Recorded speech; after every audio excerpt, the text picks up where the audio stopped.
Hello everyone, Neve here, and I am going through the next two sets of the Green Glyphs box set. So in my last video, I went through the runes, I went through the book, and we took a look at the pendulum in this box here. We also checked out the beautiful print we have here, which I think we will have framed, and we'll actually put this up in our house.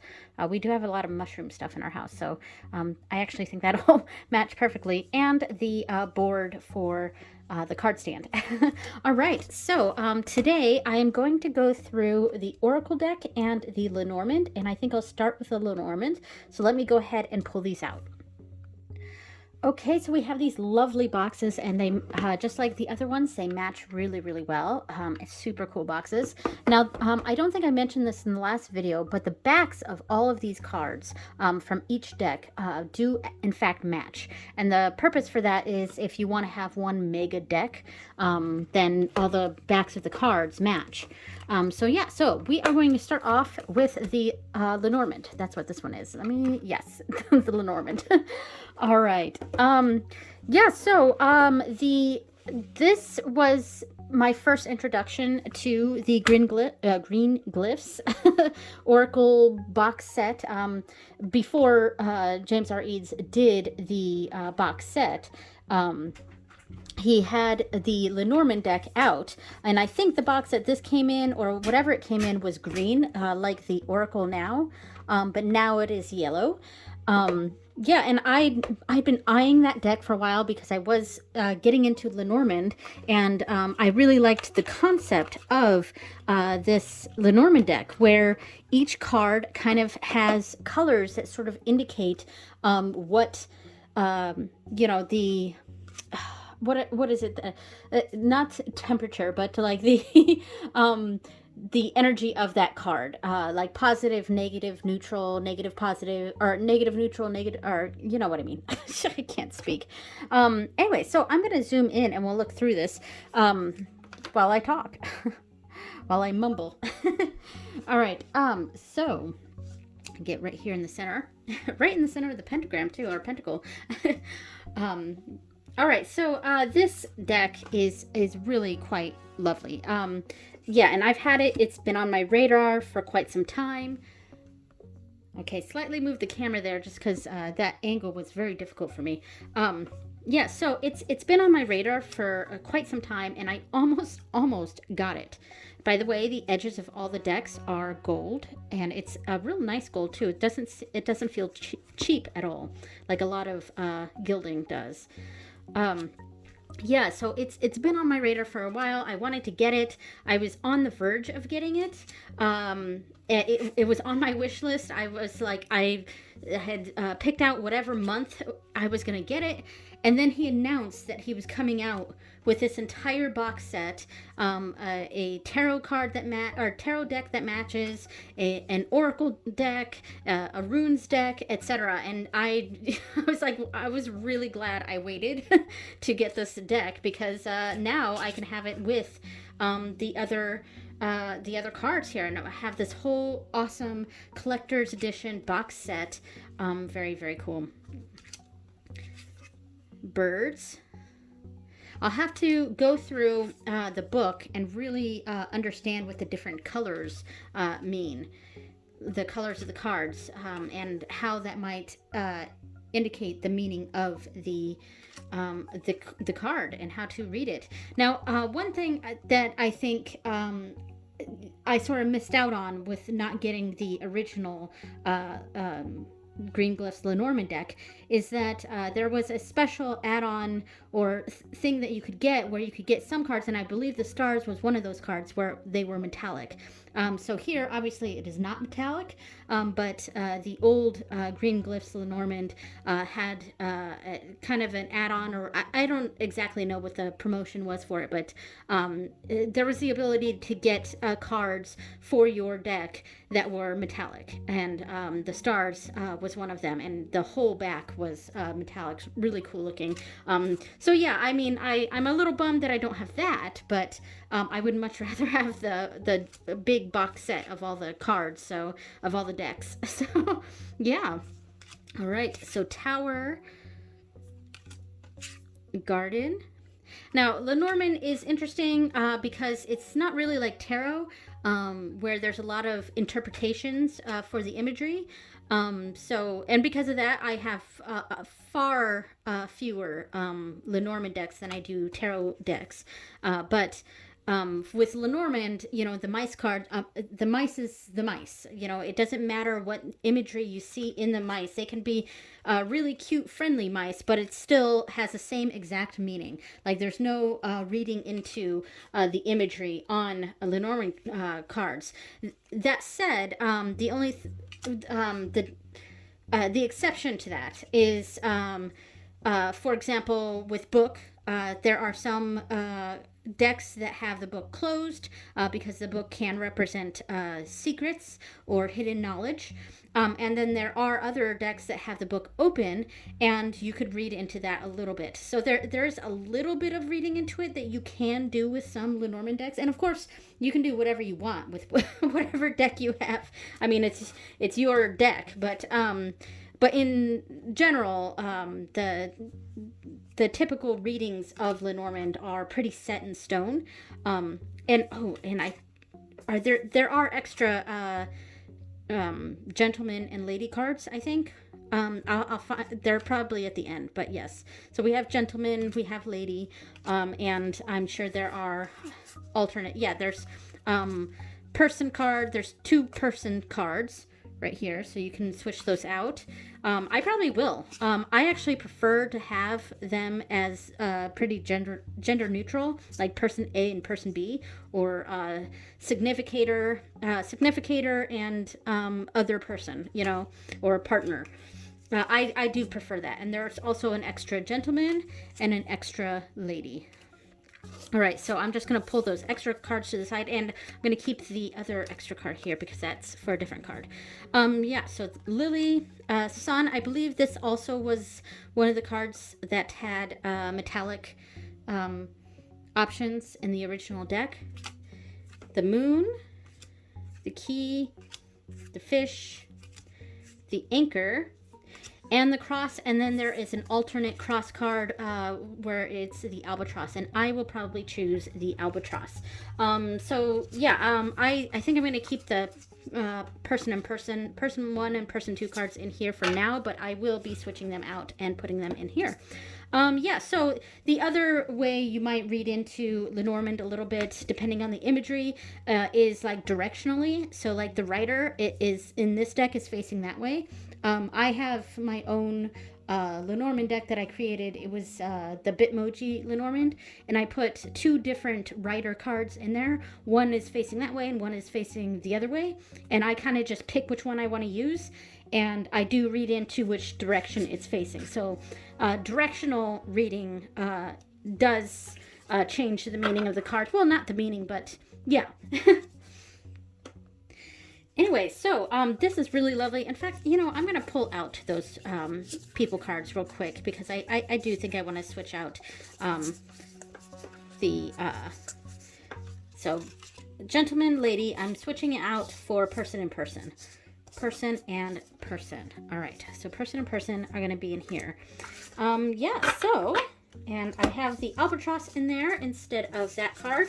So I will be keeping these cards. I'm going to zoom out here. I will be keeping these cards in the box. However, I will be creating a bag for each of these decks.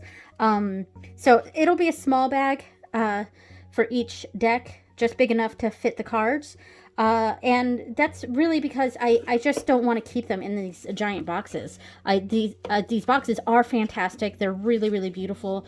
But yeah, I'm not a box person. Well, aside from, like, if they were all in these small things like this, like the pendulum one, I would keep them in their bags and I would put a box in it.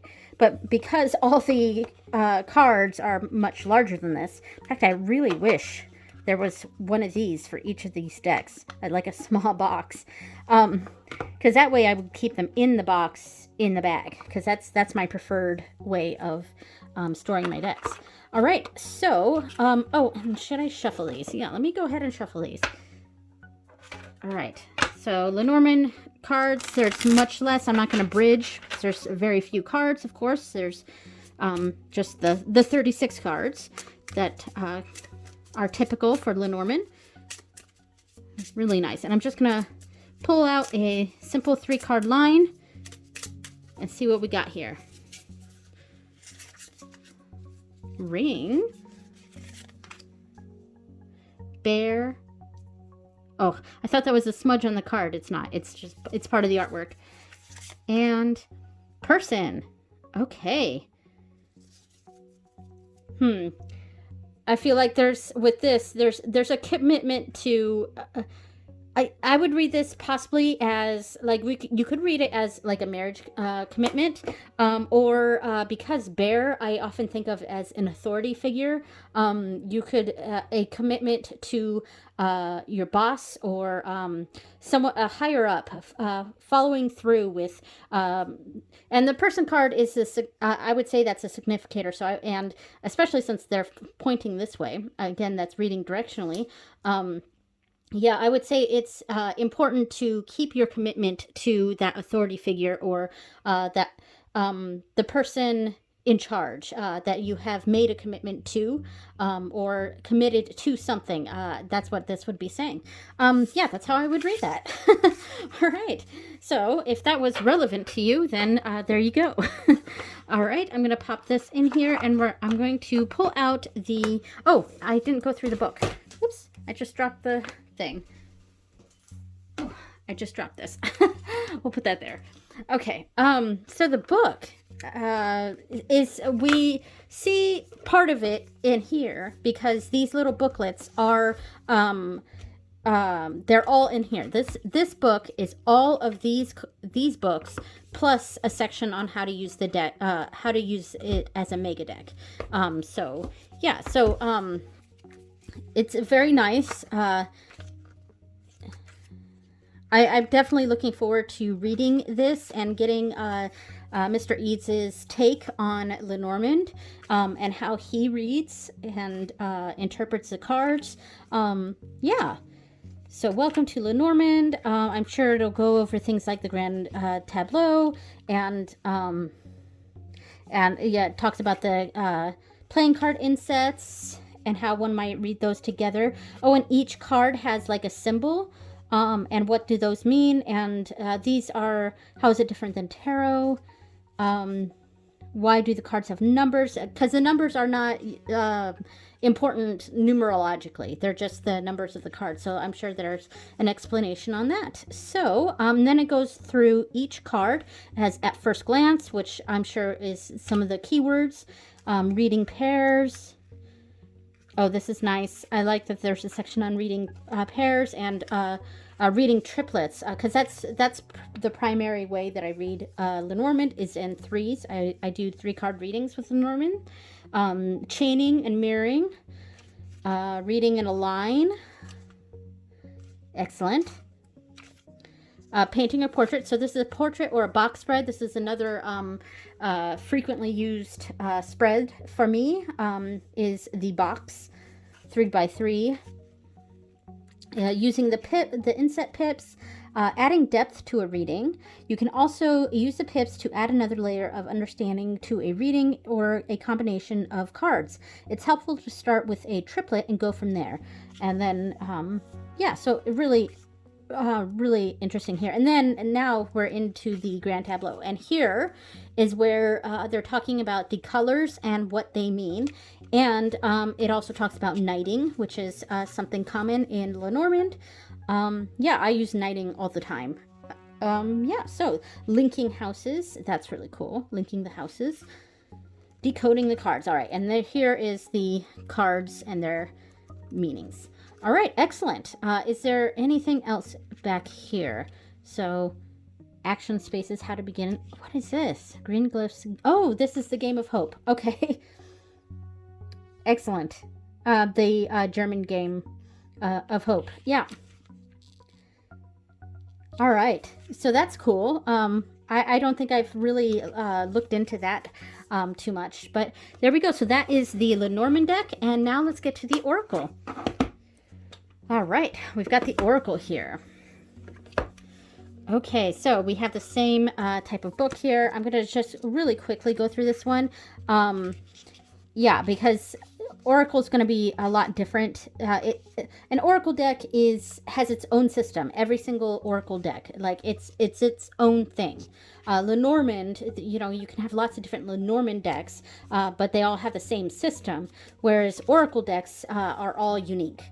For the most part, there might be some things that connect with other systems in Oracle decks, but yeah. So it's got 3 card reading. It's talking about the symbols on there. Same sort of deal as the last one, a sort of box spread, but they called it, yeah, this is another portrait. But each card here has a position, whereas with Lenormand, it's a bit different. Like the cards themselves don't have a set meaning, or like the positions themselves don't have a set meaning. It's meant to be read in relation to the other cards around it. Whereas this, of course, because it's not Lenormand, it is an Oracle spread, and you could also use this for tarot. Each card position has a meaning. So yeah, and then of course the Celtic Cross. So it's got some tarot spreads basically in this, decoding the cards and the card meanings. All right, so that is the book for the Oracle deck. Let's check out the cards. There's quite a few more cards in this one than in the Lenormand, of course. I'm not sure how many cards are in this. Does it say on here? Oops. So 50 cards and the 80-page guidebook. Excellent. All right, so let's zoom in and we can go through this deck real quick. I might speed this up and just have some music playing while I go through.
All right, that was all the cards. I really love the blingies in this deck. Oh my gosh, there were so many cards that were so shiny and pretty, and I'm a sucker for that. I really am. I like shiny blingy.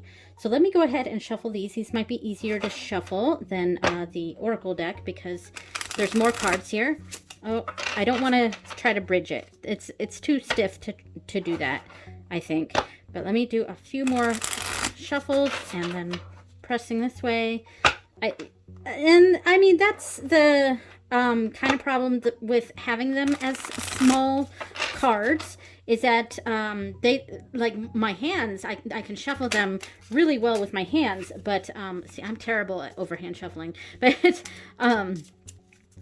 so I do prefer smaller cards because it's easier for my hands to shuffle, but because the card stock itself is it's stiffer, and that gives it a good quality to it. But because they're smaller and stiffer, then they don't bridge very well.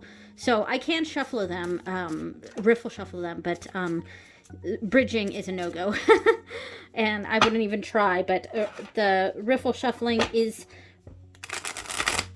going very well. There we go. All right, so let's see. Do I want to pull out? I'll pull out just a single card from this one. We'll pull out a single card, Feather, and we'll see what the book says for Feather. Okay. Let's see. Okay, it is in alphabetical order. That makes things a lot easier to deal with. Feather. Okay, so we have um, weightlessness, lightness, softness, kindness. And I'm not reading the reversed. I probably will not use reversed with these, with this deck or any of these decks. I don't typically read reversals unless it's like into the like the the design of the cards. If they're meant to have reversals there, then maybe I will, but in general I don't read reversals, so I won't even pay attention to that. So weightlessness, lightness, softness, kindness. As you look up, you notice a beautiful golden bird soaring through the sky. Then a single feather almost magically floats down and lands in front of you. The synchronicity of this moment cannot be ignored. Pick up the feather, feel the weightlessness and the softness. Let it become you. I feel like that's kind of a letting things go sort of feeling. So yeah, or that feeling of a weight being lifted off of you, you know? So yeah, I might be able to read into that with some tarot cards too. I'm really looking forward to using these decks all together. Not in one mega deck, because that's not my plan. I don't plan to use a mega deck, but I will be keeping them in their separate separate decks, but I will be using them together. If that makes sense. All right, so that is the Lenormand and the Oracle from the Green Glyphs box set. In the next video, I will be going over the tarot deck. Thank you so much for watching, everyone, and I will see you next time. Bye!